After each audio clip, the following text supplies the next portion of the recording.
Tip number 4, recognize relationships are needed, but they're needed also because they have to keep growing. You have to continually reinvent those relationships. My guess, personal experience, but there's some data behind it, is every 7 years, the big relationships in your life have to be completely recrafted. This applies not just to your work relationships and your relationships with the graduating class you're sitting next to right now, but also with the most important relationships in your life, those of your family, closest friends. I've been married to my wife, Lisa, who I met when I was here, 27 years. And I've really been married to 4 different women. They have the same social security number, same name and address, but she is 4 different women. Because I married the woman that I wanted to marry, and she changed. And she married the man that she thought I could become, and I didn't change. So you're like 2 boats moving away from each other. And your challenge is to find the coolness of that relationship and find what's beautiful and elegant and as it changes, and to live in the moment with them.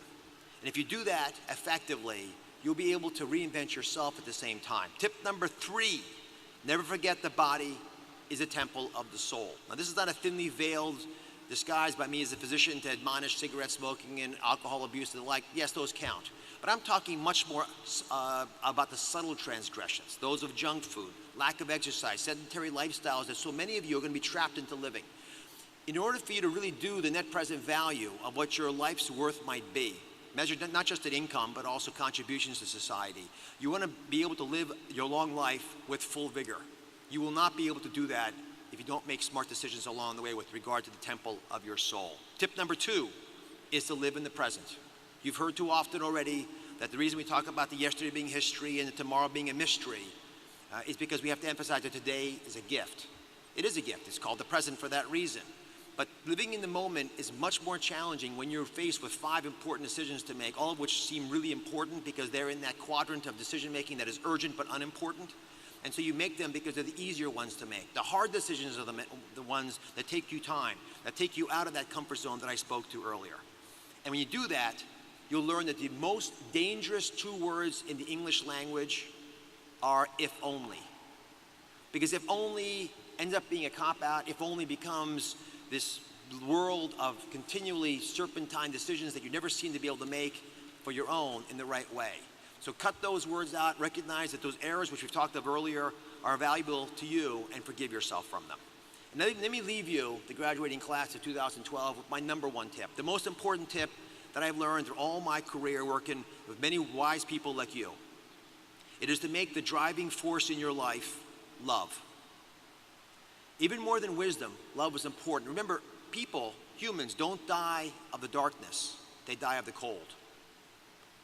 Those around you right now that know you, that love you, have a governing influence on you. And remember, it's the perception of love that's most important. When you look at kids, it doesn't matter how much they were loved. It matters how much they thought they were loved. It's the same for the people around you. You have to learn to apply love to some very cold-hearted business decisions. And when you use data to make decisions, it makes decisions easier. It makes them sometimes short-sighted as well. It's those difficult decisions that involve an emotional connection that allow you to surpass what the numbers alone would have predicted, that will allow this class to contribute in a unique way to the future of this planet. You have been blessed with transparent love. By the fact that you're here, you know that people in the world care about you. Your job, as is all of ours, is to pass it along.